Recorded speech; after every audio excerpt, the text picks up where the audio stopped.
بسم اللہ الرحمن الرحیم۔ السلام علیکم ناظرین۔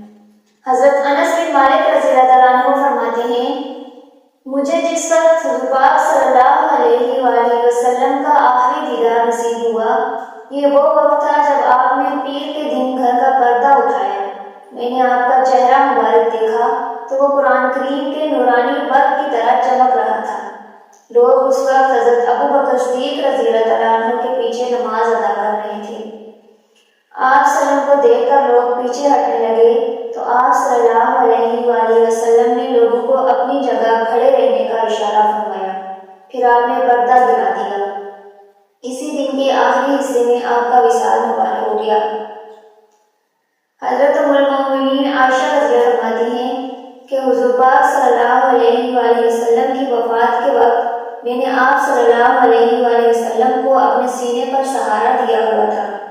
آپ صلی اللہ علیہ وسلم نے پیشاب کے لیے تشت منگوایا، اس میں پیشاب مبارک فرمایا اور اس کے بعد آپ کی وفات ہو گئی۔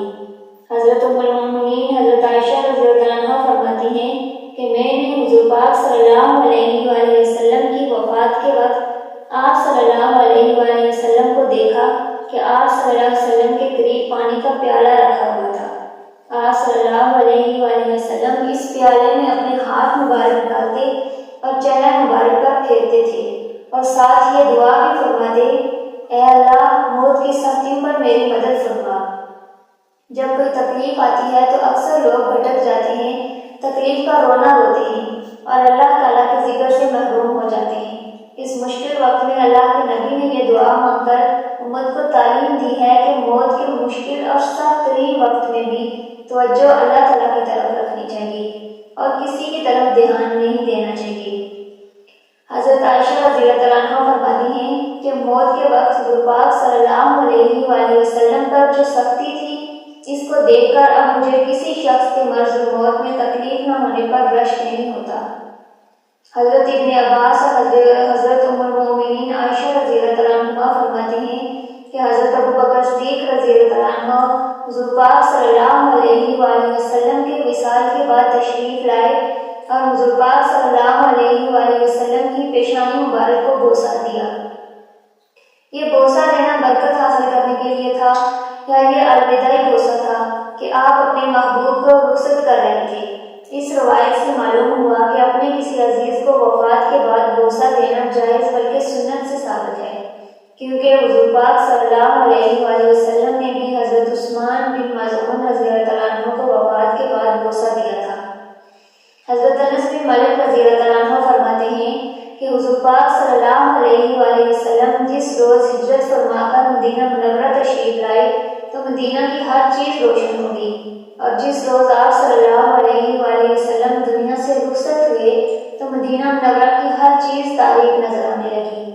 ہم نے ابھی حضور پاک صلی اللہ علیہ وآلہ وسلم کو دفن کرنے کے بعد قبر کی مٹی سے ہاتھ بھی نہ جاڑے تھے کہ ہم نے اپنے دلوں میں تبدیلی محسوس کی۔ دلوں میں تبدیلی محسوس کرنے کا مطلب یہ ہے کہ حضور پاک صلی اللہ علیہ وآلہ وسلم کی ذات مبارکہ سے جو فیض حاصل ہو رہا تھا وہ ختم ہو گیا، اور حضور پاک صلی اللہ علیہ وآلہ وسلم کی صحبت کی وجہ سے جو روحانی ترقی اور انوار حاصل ہو رہے تھے وہ ختم ہو گئی۔ یہ بات تو ظاہر ہے کہ جو کیفیت حضور پاک صلی اللہ علیہ وآلہ وسلم کی حیات مبارکہ میں تھی وہ کہاں باقی رہ سکتی ہے۔ حضرت سالم بن عبید رضی اللہ عنہ فرماتے ہیں کہ حضور پاک صلی اللہ علیہ وآلہ وسلم کے مرض الموت کے دوران آپ پر بے ہوشی طاری ہو گئی۔ پھر جب کچھ افاقہ ہوا تو حضور پاک صلی اللہ علیہ وآلہ وسلم نے دریافت فرمایا، کیا نماز کا وقت ہو گیا ہے؟ صحابہ رضی اللہ عنہم نے عرض کیا، جی ہاں۔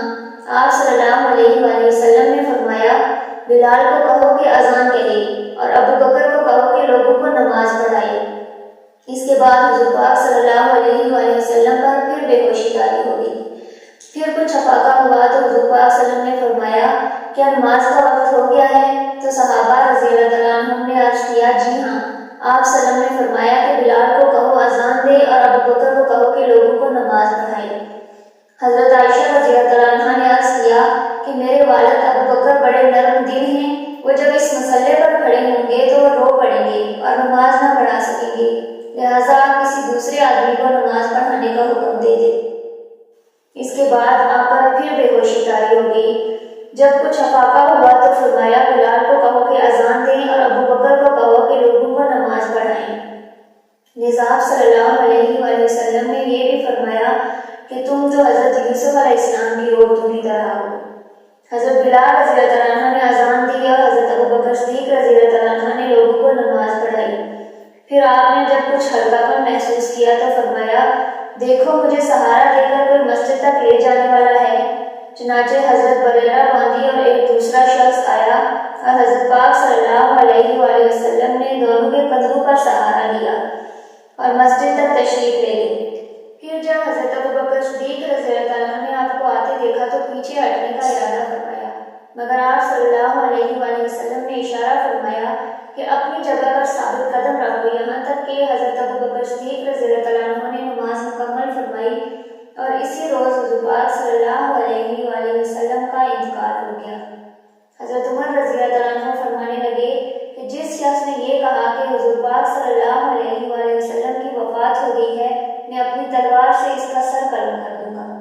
راوی کہتے ہیں کہ اس زمانے میں لوگ امی تھے، اس سے پہلے ان میں کوئی نبی نہیں تھا، لہٰذا حضرت عمر رضی اللہ عنہ کی بات پر سب خاموش ہو گئے۔ پھر بعض لوگوں نے کہا کہ اے سالم، جاؤ حضور پاک صلی اللہ علیہ وآلہ وسلم کے ساتھی حضرت ابو بکر صدیق رضی اللہ عنہ کو لے آؤ۔ حضرت سالم فرماتے ہیں کہ میں روتا ہوا دہشت کے عالم میں حضرت ابو بکر صدیق رضی اللہ عنہ کے پاس پہنچا۔ اس وقت آپ مسجد میں تھے۔ انہوں نے مجھے دیکھ کر پوچھا کیا حضور پاک صلی اللہ علیہ وآلہ وسلم کا انتقال ہو گیا ہے؟ میں نے کہا کہ حضرت عمر رضی اللہ عنہ فرماتے ہیں کہ جس شخص نے یہ کہا کہ حضور پاک صلی اللہ علیہ وآلہ وسلم کا انتقال ہو گیا ہے، میں اپنی تلوار سے اس کی گردن اڑا دوں گا۔ حضرت ابو بکر صدیق رضی اللہ عنہ نے فرمایا کہ چلو، چنانچہ میں بھی ان کے ہمراہ چل دیا۔ جب آپ تشریف لائے تو لوگ حضور پاک صلی اللہ علیہ وآلہ وسلم کے مکان پر جمع تھے۔ آپ نے فرمایا لوگوں مجھے راستہ دو، چنانچہ لوگوں نے آپ کو راستہ دے دیا۔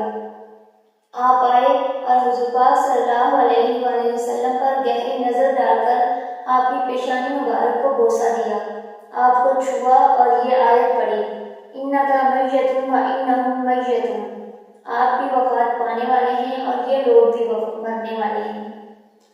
پھر لوگوں نے پوچھا کہ کیا حضور پاک صلی اللہ علیہ وآلہ وسلم وفات پا گئے ہیں؟ انہوں نے جواب دیا ہاں۔ لوگ سمجھ گئے اور ان کو یقین ہو گیا۔ پھر لوگوں نے پوچھا اے اللہ کے رسول صلی اللہ علیہ وآلہ وسلم کے ساتھی، کیا ہم حضور پاک صلی اللہ علیہ وآلہ وسلم کا جنازہ بھی پڑھیں گے؟ تو انہوں نے جواب دیا ہاں۔ لوگوں نے پوچھا جنازہ کس طرح پڑھیں؟ آپ نے جواب دیا ایک جماعت حجرے کے اندر جائے، وہ تکبیر کہے اور دعا کرے اور حضرت پاک صلی اللہ علیہ وآلہ وسلم پر درود پڑھ کر باہر آ جائے۔ پھر دوسری جماعت حجرہ مبارک میں داخل ہو، تکبیر کہے، درود پڑھے اور دعا کر کے باہر آ جائے۔ اسی طرح سب لوگ نماز جنازہ پڑھیں۔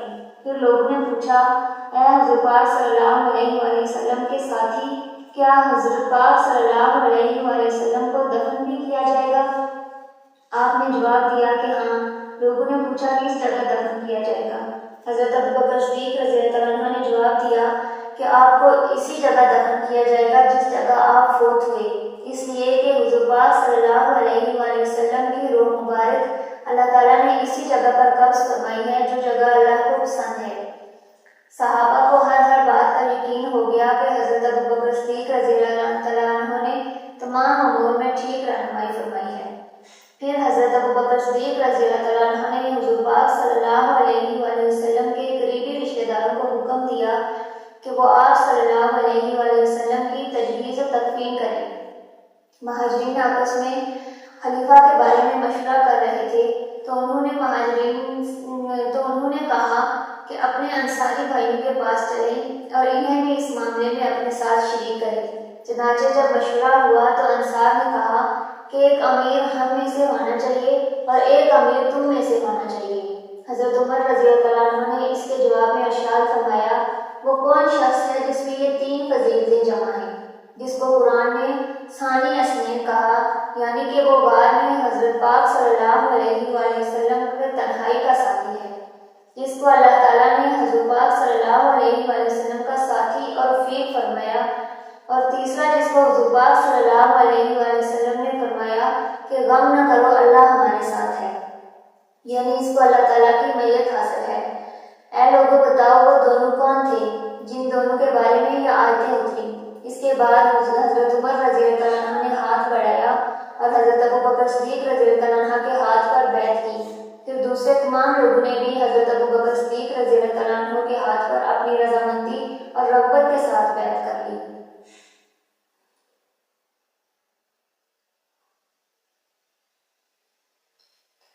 حضور پاک صلی اللہ علیہ وآلہ وسلم کی وفات حضرات صحابہ کرام رضی اللہ عنہم کے لیے بہت بڑا سانحہ تھی۔ انہیں سمجھ میں نہیں آ رہا تھا کہ کیا کریں۔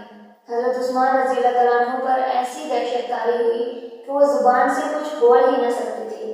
ایسے موقع پر جس طرح حضرت ابوبکر صدیق رضی اللہ عنہ نے صحابہ کرام رضی اللہ عنہم کو سنبھالا، یہ ان کا کمال اور انہی کی خصوصیت ہے۔ اور کیوں نہ ہوتی آخر حضرت پاک صلی اللہ علیہ وآلہ وسلم کے صحیح جانشین، ہمراز اور ساتھی تھے۔ یہاں یہ سوال پیدا ہوتا ہے کہ حضرت عمر رضی اللہ عنہ نے حضور صلی اللہ علیہ وسلم کی موت کا انکار کیوں کیا؟ اس کی بہترین توجہ جو راکن کے ذہن میں آتی ہے، جس میں حضرت عمر کی جلالت شان بھی ہے اور اہل سنت اور جماعت کے عقیدہ کی وضاحت بھی ہے، وہ یہ ہے کہ صحابہ کرام نے آپ علیہ السلام کے جسد مبارک اور آنکھوں کو دیکھا تو فرمایا کہ وفات ہو گئی۔ یہاں یہ سوال پیدا ہوتا ہے کہ حضرت عمر رضی اللہ عنہ نے حضور صلی اللہ علیہ وآلہ وسلم کی موت کا انکار کیوں کیا؟ اس کی بہترین توجہ جو راکن کے ذہن میں آتی ہے، جس میں حضرت عمر کی جلالت شان بھی ہے اور اہل سنت و جماعت کے عقیدہ کی وضاحت بھی ہے، وہ یہ ہے کہ صحابہ کرام نے آپ علیہ السلام کے جسد مبارک اور آنکھوں کو دیکھا تو فرمایا کہ وفات ہو گئی۔ حضرت عمر کی نگاہ حضور کے قلب اطہر پر تھی جس میں حیات کے اثرات تھے، اس لیے فرمایا کہ آپ زندہ ہیں، ورنہ یہ کیسے ہو سکتا ہے کہ جس عمر کے بارے پیغمبر نے فرمایا کہ اللہ تعالیٰ نے عمر کے دل و زبان پر حق جاری کر دیا، عمر سوچتا بھی ٹھیک ہے، عمر بولتا بھی ٹھیک ہے، وہ عمر اس موقع پر غلط بات کہے۔ حضرت عمر رضی اللہ عنہ کے اس نظریے پر بحث دیکھنے کے لیے قاسم العلوم والحیرات بانی دارالعلوم دیوبند مولانا محمد قاسم نانوتوی رحمۃ اللہ علیہ کی کتاب آب حیات کا مطالعہ کریں۔ عام مسلمانوں کی نماز جنازہ کا طریقہ تو معروف ہی ہے، مگر حضور پاک صلی اللہ علیہ وآلہ وسلم کی نماز جنازہ کا طریقہ بالکل مختلف ہے، جس کی تفصیل کتب و حدیث میں موجود ہے۔ یہ طریقہ خود حضور پاک صلی اللہ علیہ وسلم نے اپنی ازواج مطہرات کے سامنے ایک روز بیان فرمایا تھا، جیسا کہ حاکم اور مسند بازار میں یہ ہے کہ ایک موقع پر حضور پاک صلی اللہ علیہ وسلم سے آپ کے گھر والوں نے پوچھا کہ یا رسول اللہ، موت تو ہر ذی روح کے لیے برحق ہے، جب آپ کی ذات مبارک پر یہ وقت آئے تو آپ کا جنازہ کون پڑے گا؟ تو حضرت پاک صلی اللہ علیہ وآلہ وسلم نے فرمایا کہ جب تم مجھے غسل دے کر 3 سفید کپڑوں میں کفن پہنا دو تو مجھے چارپائی پر رکھ دینا اور تھوڑی دیر کے لیے کمرے سے باہر نکل جانا۔ سب سے پہلے میرا جنازہ مقرب فرشتے اپنے لاؤ لشکر کے ساتھ پڑھیں گے، یعنی جبرائیل، پھر میکائیل، پھر اسرافیل، پھر ملک الموت اپنی اپنی جماعت کے ساتھ نماز جنازہ پڑھیں گے۔ پھر تم گروہ در گروہ کمرے میں داخل ہونا اور مجھ پر درود و سلام پڑھنا۔ چنانچہ حضرت ابوبکر صدیق رضی اللہ عنہ کی ہدایت کے مطابق ایسے ہی ہوا۔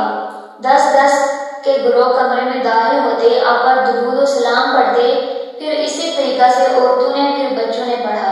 حضرت انس بن مالک رضی اللہ عنہ فرماتے ہیں کہ جب حضور پاک صلی اللہ علیہ وآلہ وسلم موت کی سختی محسوس فرما رہے تھے تو آپ کے لخت جگر حضرت فاطمہ رضی اللہ عنہ نے کہا، ہائے میرے ابا جی کی تکلیف، تو حضور پاک صلی اللہ علیہ وآلہ وسلم نے فرمایا، آج کے بعد تیرے والد پر کوئی تکلیف نہیں رہی، آج تیرے باپ پر وہ بھاری چیز اتری ہے، یعنی موت، جو کہ قیامت کے دن تک کسی بھی فرد کو نہیں چھوڑے گی۔ حضرت ابن عباس رضی اللہ عنہ فرماتے ہیں کہ حضور پاک صلی اللہ علیہ وآلہ وسلم نے فرمایا، جس شخص کے 2 بچے ذخیرہ آخرت بن گئے، یعنی بچپن میں ہی فوت ہو گئے، تو اللہ تعالیٰ ان کی بدولت ایسے شخص کو ضرور جنت میں داخل فرمائیں گے۔ ام المومنین حضرت عائشہ رضی اللہ عنہا نے عرض کیا کہ حضرت جس کا ایک ہی بچہ ذخیرہ آخرت بنا ہو تو اس کا کیا حکم ہے؟ آپ صلی اللہ علیہ وسلم نے فرمایا جس کا ایک بچہ ہی ذریعہ آخرت بنا ہو تو وہ بھی بخش دیا جائے گا۔ حضرت ام المؤمنین عائشہ رضی اللہ عنہا سے عرض کیا اس کا ایک بچہ بھی ذریعہ آخرت نہ بنا یعنی ایک بچہ بھی نابالغی میں فوت نہ ہوا تو اس کا کیا حکم ہے؟ حضور پاک صلی اللہ علیہ وآلہ وسلم نے فرمایا اس کے لیے میں ظہیر آخرت ہوں، اس لیے کہ میری وفات کا رنج اور صدمہ تو سب سے زیادہ ہوگا۔ ایک روایت میں ہے کہ جب کسی شخص کو کوئی مصیبت پہنچے تو میری جدائی کی مصیبت سے تسلی حاصل کرے، یعنی یہ سوچے کہ جب حضور پاک صلی اللہ علیہ وآلہ وسلم کی جدائی کو برداشت کر لیا تو باقی مسائل کے اس کے مقابلے میں کیا حیثیت ہے۔ حضور پاک صلی اللہ علیہ وآلہ وسلم کے مرض کی ابتدا سر کے درد سے ہوئی۔ اس روز حضور پاک صلی اللہ علیہ وآلہ وسلم ام المومنین حضرت عائشہ رضی اللہ عنہا کے مکان پر تشریف فرما تھے۔ اس کے بعد حضرت ام المومنین میمونہ رضی اللہ عنہا کے باری کے دن مرض میں شدت پیدا ہو گئی۔ اس حالت میں بھی حضرت پاک صلی اللہ علیہ وآلہ وسلم باری تقسیم فرماتے رہے، مگر جب مرض میں زیادہ شدت پیدا ہو گئی تو حضور پاک صلی اللہ علیہ وآلہ وسلم کے اشارہ پر تمام بیویوں نے حضرت ام المؤمنین عائشہ رضی اللہ عنہا کے مکان پر بیماری کے ایام گزارنے کا اختیار دے دیا تھا۔ اس لیے حضور پاک صلی اللہ علیہ وآلہ وسلم نے 12 یا 14 ایام مرض کے گزارنے کے بعد پیر کو چاشت کے وقت ربیع الاول کے مہینے میں حضرت ام المؤمنین عائشہ رضی اللہ عنہ